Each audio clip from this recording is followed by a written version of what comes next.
দৃশ্যটি আঁকতে প্রথমে দেখুন এখান থেকে সোজা একটা দাগ দিতে হবে, এই বরাবর সোজা একটা দাগ দিতে হবে। এবার দেখুন এখান থেকে সোজা একটা দাগ দিব। এবার এখান থেকে ওপর দিকে একটা দাগ একটু ভাঁজ করে তুলে দিলাম। এই দাগটা একটু ভাঁজ করে দেখুন এভাবে, কিন্তু এই দাগটা আবার ডাবল হবে। এই উপরের দাগটা আমরা ডাবল করব এবং এখানে আরো একটা দাগ দিব। এতে দেখুন এখান থেকে এভাবে করে আমরা ভাঁজ ভাঁজ করে দাগ আঁকবো।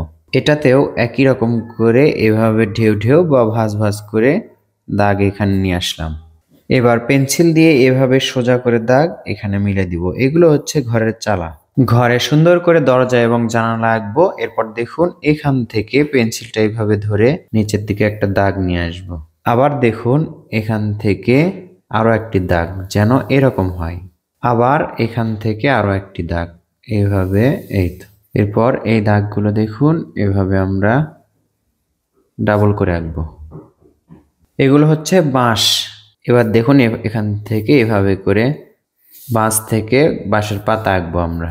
এই তো পেন্সিল দিয়ে, মোটা পেন্সিল দিয়ে এভাবে করে দাগ দিব আমরা, তাহলেই বাঁশের পাতার মতো বোঝা যাবে। দৃশ্য ভালো লাগলে আপনিও দেখে দেখে আঁকতে পারেন। আশা করছি আপনারও সুন্দর ড্রয়িং হবে।